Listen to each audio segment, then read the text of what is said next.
Well, Tracy, welcome to the podcast. How are you doing today? I'm doing great. Thanks for having me. So good to have you on. Looking forward to this important conversation and the insights you will bring to my audience. This will be a great conversation. Looking forward to it. I'm going to ask you my favorite question. What's the best piece of advice you've ever received? Okay. The best piece of advice actually that I received it probably 12 years before I really needed it. So I actually was at a company that I worked for. They were kind of doing a business development training and sort of a people skills training. And it was a third party speaker that had come to talk to us. And something he said has stuck with me. It was like 25 years ago. And he said that do not allow people to live rent free in your head or in your mind.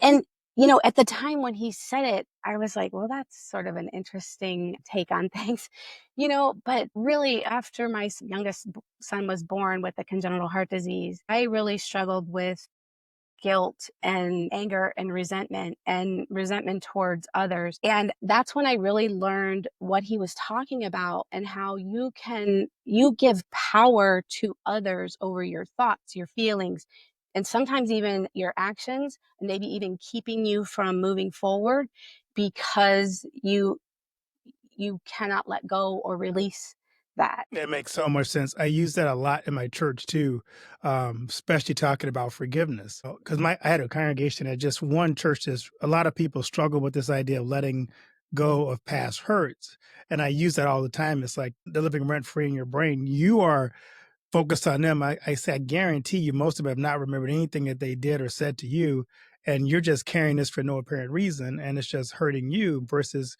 punishing the person you think you're punishing ultimately. Yes, absolutely. Yeah, I love that one. I'm always curious too, who are some people in your life that have served as a mentor or even a inspiration for you on your journey? I've had a lot of mentors in my life. Of course, my parents, grandparents are probably the very first mentors I ever had. And actually, because of them, that's where my foundation for faith and where that comes from. But as an adult, I would have to say my pastor. So, Pastor Susan, she has been my pastor for 20 years now. She was at my son's bedside through both of his open heart surgeries. She has helped me pray through all of he's had actually 8 total surgeries, 10 procedures in a 12-year, he's only 12 years old. And she has been there through every step of it, helping with my faith journey. And, when sometimes I was struggling or maybe even angry at God, she has been a lifeline there and helped me along the way. I've also had mentors. I spent 27 years in accounting and finance. So I've had some really good managers and bosses, but if I had to pick one from that part of my life, it was actually one of the VPs of finance from the last company I worked for. And I would say he was a mentor, not only in my journey as a finance manager, but his the things I learned from him helped me on this part of, this end of my journey as an author, because I learned not only confidence from him and and learning that, so I was the only female finance manager on the segment I supported. And so I sat at the table with all men leadership from the leadership team. And he helped me to learn that as a woman, my voice mattered and that I had a different view on things. I had a different take or opinion on things. And sometimes I would sit quietly and not say anything. And he would say, I need you to speak up. I want you have a seat at this table for a reason. And you have a different take. And so I need you to share that. And so that was a very important lesson for me. And the other thing I think he taught me was that as a finance person, sometimes you're talking and you're giving results to people that are not financial, they don't have the finance background, or maybe they have a little bit. But he said, you have to make the numbers interesting. You need to provide context and the underlying details to help them connect. So you can't just say, yeah, sales are up, supplies up, demand's down. Like, finance people might get that, but non-finance people are not going to understand. And so that's where he helped me. And I took that knowledge and that learning in my book so that when I built up my characters and I sort of gave the underlying details, that I helped people to understand how did I get to be the person I am. I didn't just have a child with congenital heart disease and find the Lord. I kind of learned to give that context. So I would say those are two major influences in my life that helped me get to where I'm at today. That's great because I think help you learn to tell your story and speak out is so important because I know a lot of people who think I don't have any value. What I have to offer, no one really cares about. But we all have a voice and we all have a unique way of communicating that. And God orchestrates and designs us in a certain way that we can say something that no one else can say in a way that only we can say it. And those voices are always important. So I'm glad he reminded you of your value. So tell us about your family, about your journey as a wife, mother, and stepmother. Well, my husband Rob and we married in nine, so it's almost 26 years now for us. And at the time, he had two children. They were younger in age from his first marriage. And so the first 10 years of our marriage, they were the only children that we had. That was sort of purposeful at the time. I was still trying to get my degree and I was working at night. I was going to school at night and I was working full time. So it didn't make sense for us to kind of add another child to the mix. And, when I finally got my degree, my husband and I decided, okay, we're going to try to have a child together. And of course, in my mind, I'm like, this is when I want to do things and I want to be this old. And I'm going to have this many kids. And, God said, no, that's not the way it's going to work. And so we went through a period of time of infertility, and it was a very hard struggle for me emotionally. It was very draining. And I finally kind of just gave it up, gave it back to the Lord and said, okay, well, maybe this isn't for me. Maybe I'm not supposed to be a birth mother. And my husband and I kind of switched gears and we started building a new house together. And he was building it himself. As I said, he's a carpenter. Um, and so we were focusing all of our time and attention on that. And we were not focusing on, trying to have a child together. And then I started not feeling so good. I thought maybe I was tired, stressed out. I had taken on a new role at work and all of the details of the build. And then I found out I was pregnant. And that was for me the first time that I really learned that patience is having faith in God's timing and that his timing is always perfect. And so 4.5 years after that, my youngest son was born and, our family was blessed. So we now have four children.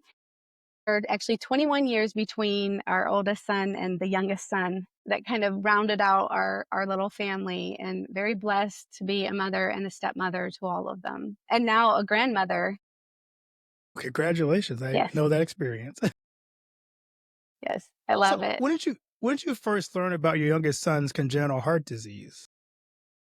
So I actually learned about that. He was 14 hours old. So the whole time I was pregnant, we had no issues. There were no concerns. There was a couple of flags very early on when I took one of the initial tests that they give you. But that even came back, we had to do like further testing and that came back fine. So it wasn't until he was 14 hours old and it was very happenstance. Like it was actually in my book, I call it God's grace because what happened was, it was like very early in the morning. It was probably like 6 or 7 in the morning, and a nurse had come in to take his vitals, and I didn't recognize her, so I thought she was my new nurse, and she said, "Oh no, we're having staffing issues, so I'm just helping out." So she was listening to, checking his breathing and listening to his heart, and she says, "He has a murmur." And I'm kind of shocked and said, "That's interesting because you're the first one to say that." And he had been seen by several doctors, several nurses, and no one had said that. And she says, "Oh yeah, my son had a murmur like that, but he outgrew it." And so that kicked off because she caught that. She reached out to the cardiologist team and they came and did an echo, and then they were able to diagnose him with aortic stenosis.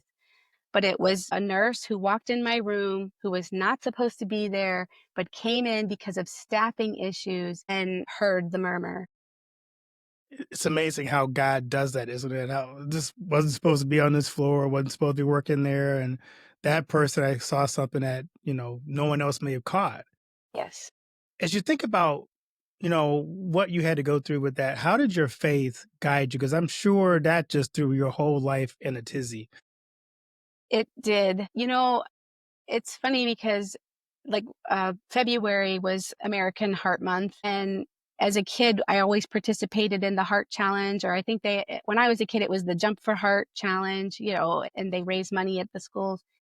That was my extent of knowledge about, congenital heart disease or heart issues. And I always attributed it to, you needed to eat healthy, you needed to exercise. So I never really thought or knew anything about children who were born with a congenital condition. And so that day, it threw me into a world of complete unknown. And, it was overwhelming to say the least. And, I did do a lot of research and read a lot of statistics and things, which didn't help at the time because the statistics are always scary. And, not very many children at the time were living to adulthood. So I wondered what my son's life was going to look like. Was I going to see him grow up? Would I ever know what his laugh sounds like? I'm not going to cry. What his personality was going to be like. And, and it was very hard in the beginning. Um, I talk a little bit about this, or I guess I talk a lot about it in my book. My son ended up actually in heart. He was in heart failure, and he went into heart failure at 4 weeks old. However, he was not. Let's just back up a little bit. So he went into heart failure and we didn't know it was. I was able to bring him home, so he was home with me, but I had noticed some strange breathing that I'm like, I don't think he's done that before. And I was home with him all day. My husband was back to work. So I'm like, have you seen him do this? And he's like, yeah, I think I've seen him do that. Well, I went to the pediatrician, had the pediatrician look at him. The pediatrician sent me back home, said it was normal. Babies sometimes have an irregular rhythm, is kind of what he called it. And we went back to life as normal. A week later, he started throwing up every time I fed him. And, it was like really strange because it came on very fast. And so I called the pediatrician again and I said, I think I should bring him in. Maybe he's got some kind of stomach flu. And because I have a 4-year-old, my daughter was 4 at the time. We thought maybe she brought something home from preschool. So we go in to have him looked at, and the pediatrician tells us he has acid reflux. And, it was strange because I said, well, usually, and he even said, babies don't usually, if they have acid reflux, they have it from the beginning, so it was like weird that he had it all of a sudden. But I had a cardiologist appointment scheduled the next day. So he said, make sure you go to your appointment. I go the next day to my appointment. And after they did the echo, my cardiologist says, we need to admit him. And this same week, 3 days prior, my father-in-law had passed away. And so my husband wasn't with me at this appointment because he was with my pastor planning the funeral. And so I start arguing with the cardiologist and saying, wait, no, you said that we were going to schedule this. I don't have time for this right now. We have a funeral tomorrow, or what was in 2 days. And he looked at me and he said, you and your husband go do what you need to do. He will be here in good hands, but he needs medicine now. And I could tell him, like, he has never spoke to me this way. He was always soft spoken. And I'm like, now I know it's serious. And I looked him straight in the face and said, is he going to die? And my cardiologist said, he is very sick and he needs medicine now. So they let me carry him over to the PICU and they admitted him. and they told me that they needed to start this PICC line. They were gonna put it in his leg, but they said, "We only have one try. If they can't set it, then they won't try in the other leg because they need the other leg for the balloon cath, which is the surgery they were gonna do." So I they go through this whole thing of all the risks and worries, and what choice do I have? I have no choice. Like, what's the alternative? Right? By this time now, my husband has shown up and we both kind of go out of the room because I didn't want to make her nervous. I said, you do what you need to do. And we went out in the hallway and I prayed, right? And we come back and she said, okay, the medicine's in. She got it started and they started this epinephrine drip, which was supposed to kind of regulate his heartbeat because his heart rate, which they didn't tell me this at the time, I learned later, he had 12% heart function, Wow. 12%. So they needed to get his heart stable to even be able to go into surgery. So that night, then my husband stayed as long as he could, but he was busy. Like I said, he was still grieving. He needed to still write the eulogy. My 4-year-old daughter was at home and she had just lost her grandfather and didn't understand what was going on. She's like, last time grandpa went to the hospital, you didn't come home. Now Bryson, you were at the hospital. Are you guys not going to come home? So he went home to be with our daughter and so I stayed at the hospital alone. Well, excuse me. So because he needed surgery, they weren't allowing me to feed him. Well, I was nursing, and so my son could sense me, and he'd like start rooting. I don't know if you've heard when babies root, and they turn their heads, and he's crying because he's like mad. Like the food's right there. Why don't you just feed me? And I couldn't. They wouldn't let me. So they put like blankets and pillows between us to sort of offset that. And eventually my son just stopped crying. He wasn't trying to eat anymore. He just lay there in my arms, real quiet, not really even making noise. And I wouldn't put him back in the bed. I just kept holding him. So the nurse, now it's like 3 a.m. The nurse goes out. She's doing her charting or, whatever she needed to do. And I'm sitting alone in the dark praying over my child. I could have felt alone. I could have felt despair and like, why is this happening to me? Why me, Lord? Why, please save my son. Instead, I did not let fear come into that room. I prayed to God and I thanked him. I thanked him for that nurse that found the murmur. I thanked him for the nurse that set the PICC line, for the cardiologist who diagnosed him, who saw me that day and wouldn't let this mom who was arguing that, no, not today, I don't have the time for this. And he wouldn't take that. And he said, no, you go about your business. We're going to take care of your son.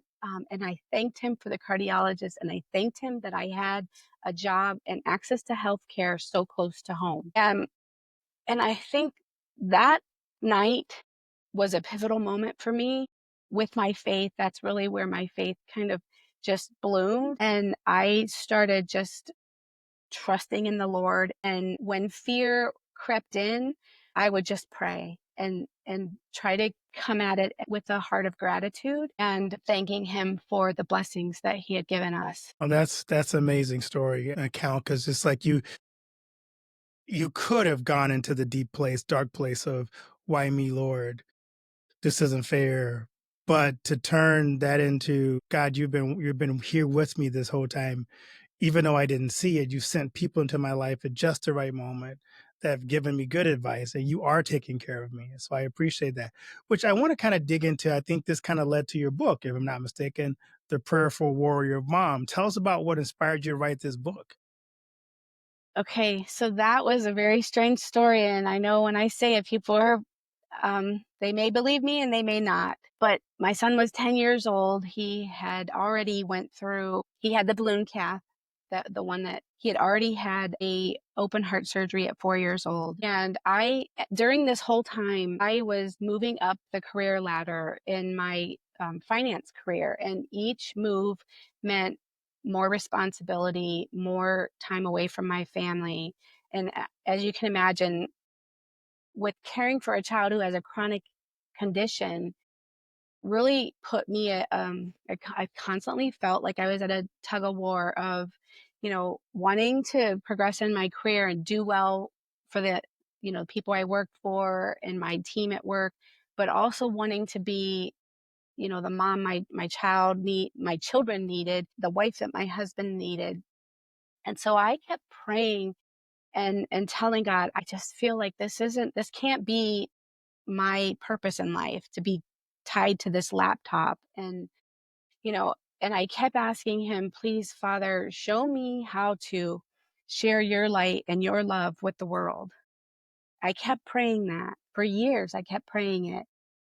Well, then things changed drastically at my work. We went through 4 CEOs in about a 15-month period, and it was very intense. There was a lot of demands for reports and things, especially from the finance team.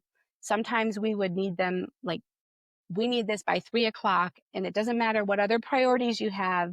This is first. And then you would say, oh, so does the other things that I had due today, does that need to be tomorrow? No, no, no. You still need to do those today, but this one comes first. And it was, you know, every day like that. It was constant. So we were constantly under this stress.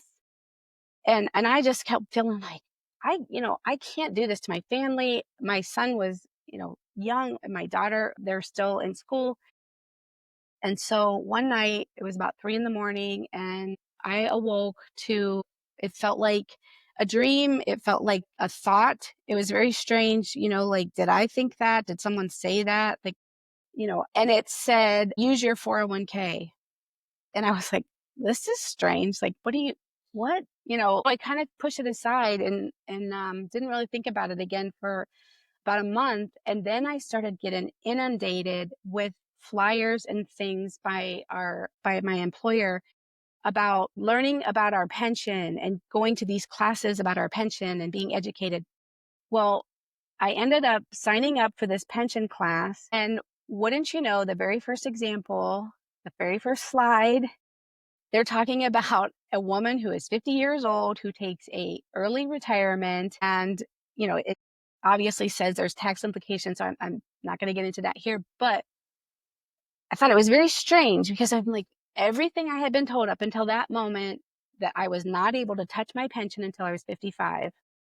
And I'm like, so why is this? I'm like, that has to be a typo. 50, I was 49 and about to turn 50. So, um, you know, I'll fast forward a bit. I had some meetings with my financial advisor, talked through it, learned a lot about the whole rule of 55. Anyways, I ended up telling my employer that I was going to take this early retirement. And 2 weeks later, I found out my son was going to have another surgery, which at the time we thought, okay, well, we were told if he had to have another surgery, it would be through his leg, not open heart. Well, I found out, no, it was going to be another open heart surgery. So then I thought, okay, this just confirmed that I needed to do this. I needed to step away from this stressful job so I could be with my son through this. After my son had the surgery, a few months later, and he was back to school, I'm now thinking, well, okay, what am I going to do now? What is my life going to look like? I don't necessarily want to go back to what I was doing. I certainly don't want that stressful job.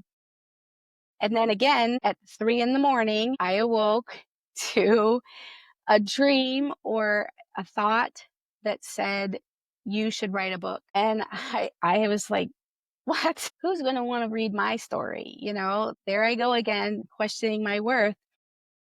But that thought wouldn't leave me. Like, I couldn't stop thinking about it. And so then I started researching, how do I self-publish? And so that really was what pushed me to share our story and to actually get it out there and publish my own book. Wow, what a powerful story.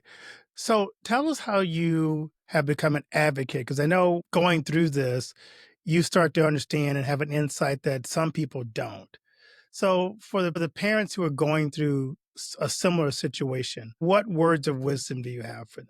Well, how I got started as an advocate, I would say, first of all, was when my son was born. In fact, I wasn't really even on social media. I didn't even do Facebook. until my son was born. And mostly it was because um, I had so many people would come up to me when they found out, my son had a heart issue, and they would ask me, uh, "Oh, well, he had surgery then. So great that, he's cured." And then I'd have to explain, well, it's his whole life. Like, he's probably going to have multiple surgeries, and it's not a one and done thing. Or some people would kind of, if as he got older and after he had his first surgery, sometimes he would be playing and he would be dripping in sweat and his face is red. And we would say, "You need to come over here and sit down and get a drink." And then I would get this unsolicited advice that would tell me, just let kids be kids. They're just being kids. Like I was being a helicopter mom. And it was somebody who didn't really know our story, and I remember getting angry and like, "Well, who are you to tell me?" And then I realized that, well, they don't understand. They unless you have lived it or walked in our shoes, you just don't understand. And so that's when I really started advocating, and that's really what I tried to do with my book, to help people understand and also to help a new mom. So I tried to think about, if I was me when 12 years ago, when we were first starting out, knowing nothing, what would I say to that? What would I say to myself? And so that's what I tried to convey in my book, to help them understand and also to give them tools, because that way they don't have to learn the hard way as I did, to set healthy boundaries. And that can be at work and at home, because sometimes, when you have a child that has a chronic issue and you have to tell somebody, "You can't come in here if you're sick." And now, granted, this was before the whole COVID thing, so sometimes when I would tell people, "No, I can't take him out in public because we can't risk him getting sick." And they would be like, "What do you mean you can't take him out in public?" Helping new parents understand how to cope with that, how to understand that, people aren't really trying to be malicious. They're not they're not being insensitive. They just don't understand, and helping them to prepare their mind so that when they hear those kind of comments, instead of maybe giving a snarky comment like, "Who are you to tell me my kid can't do that?" But to say, "Well, he's had heart surgery, and so he's not allowed," because they don't know. And I often call CHD the invisible disease, because unless you can see their scar, which sometimes, depending on the shirt, you can see my son's scars. But other than that, you wouldn't know it to look at them. And so it's easy for people to make assumptions, and for parents to feel hurt, because it's not that people are being uncaring or that, but I did try to share that in my book. And as I mentioned about the setting healthy boundaries, I had to also learn to focus on things that I could control, and not like everything else that was out of my control. That's in God's hands. I gave that to God and let Him run that. And I had to learn that lesson the hard way. Sometimes it took me multiple times to learn, but those are the lessons that I try to help others. And I'll leave the last thing, which I think is probably the most important, that I learned and that I hope to convey. I have a whole chapter in my book dedicated to learning about forgiveness and learning to let go of that anger and that resentment, to give that to God, because that for me was such a healing journey and a process, and it is not overnight. It is a journey, and sometimes there are good days and sometimes there are bad days, right? But learning to forgive not only myself, because I blame myself for not pushing hard enough for the pediatrician. I blame myself for not calling the cardiologist myself and saying, "Hey, did you know that we were in," because the pediatrician had not told the cardiologist. I had a lot of anger and guilt towards the pediatrician, and I had to let all of that go. And when I did, it was almost like I was a different person. I felt like I could finally love my children the way I wanted to. I wasn't snapping at my husband and then realizing like, "Oh, that sounded worse than I intended it to." And not really realizing why I was doing that, but it was because out of the mouth the heart speaks, right? That's what scripture tells us. And I had to learn that all of that anger and resentment was what I was giving back to the people I loved, want to do that. So learning to forgive and let go helped me to be a better mother, be a better sister, a daughter, a parent, and wife. So how is your book being received? Well, it's doing quite well. It's been a year now that it's been out in the market. I've sold about 420 books, and I'm getting a lot of great feedback. And I think the one of the big things that really gives me some joy or that were surprising to me are the moms that reach out to me that message me. Maybe they're not friends with me on Facebook, but they find me or they saw my book in one of the Heart Mom groups and they reach out and tell me the stories about how my book has helped them. If I may share just a little story of Sure.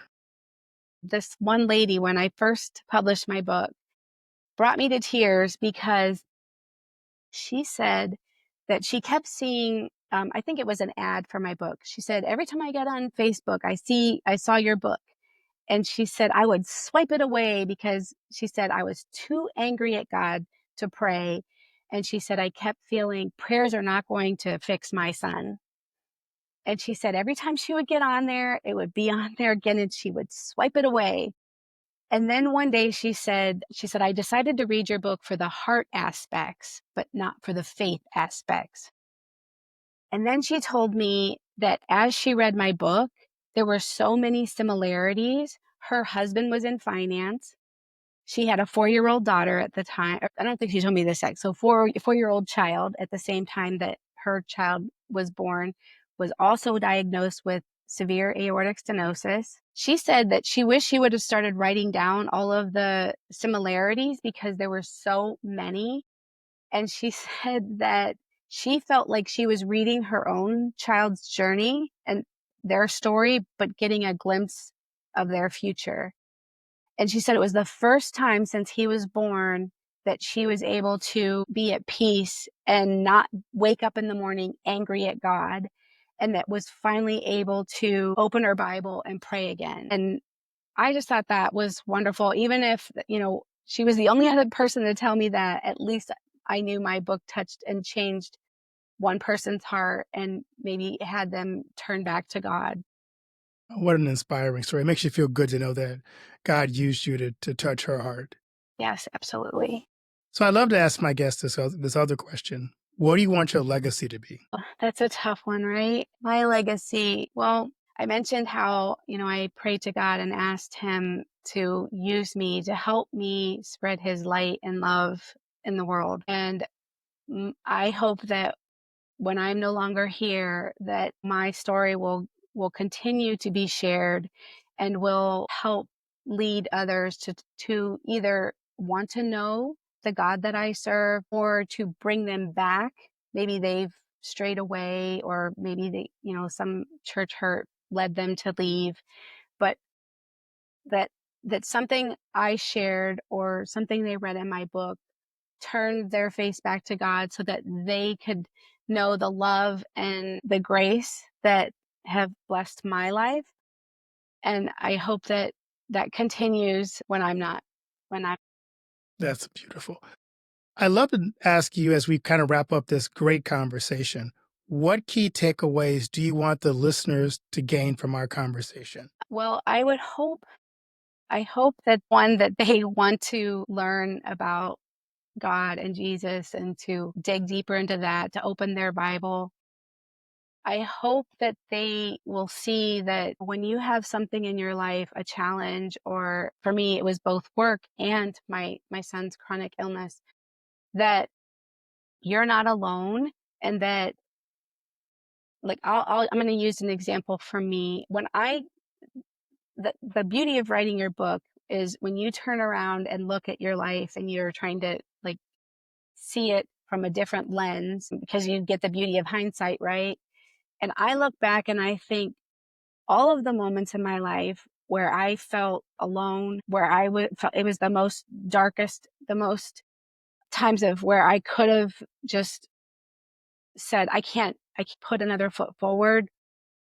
All of those moments were moments when I had let things of this world distract me. And I was so busy just doing, so busy working, so busy worrying about my son and what his future was looking like. And I was not walking with God. I was not reading my Bible. I was not going to church because I was too busy, or I was not listening to my worship music, or I was not praying and talking to Him every day. Those are the moments when I felt the most despair. And so when you are in those moments, instead of feeling alone and feeling like you don't have anyone to walk this with you, I hope that from this conversation that they will learn that they're not alone. And if they just take God's hand, He is waiting, He is extending it, but you have to invite Him in. I love that. That's a beautiful message. Where can listeners find your book, The Prayerful Warrior Mom, and connect with you on social media? So it is available on Amazon, Barnes and Noble. I do sell it directly from my website, which is prayerfulwarrior.com. And if you go to my website, you'll see all of my social media handles are available there. I'm on Pinterest, Instagram, Facebook, and Twitter. Or I guess it's called X now. Yeah. Some of us still call it Twitter. Yeah. So I'm sure everybody's going to want me to ask this question. I'm sure they're all kind of dying to know, how is your son doing today? He's doing amazing, very resilient. He has such a positive attitude. And for the first time ever, he got to play basketball. Now, we did have to adjust a bit because, that obviously that's a sport with lots of running, but we were very fortunate and blessed to have coaches that worked with him that knew and paid attention. If he needed to get a break, they would pull him out and sit him. And that was such a blessing because when my son had his balloon calf at 5 weeks old, we were told then that he would never play coach sports. And for him to play basketball this year was just, I didn't even care if he ever made a basket. I was just rooting for him because he was on that court and he was able to play. That's neat. Thank you so much, Tracy, for sharing your story and encouraging us and to remember that, even when things look bleak, know that God's always there. He's never abandoned us, never forsaken us. He's always there. And just that moment of you looking at the ways God is blessing you in that moment kind of makes us remind ourselves that in those times, look for what God is doing, not what you think God hasn't done, as a reminder. So thank you for that reminder. Thank you for having me. I really appreciate that. I've enjoyed the conversation. Well, God bless your journey and the work in your son, and maybe he be the next Michael Jordan. I don't know about that, yeah, but I I'm glad he's on the court, right? Yeah, God is good. Yes, he is. Thank you so much again. Thank you.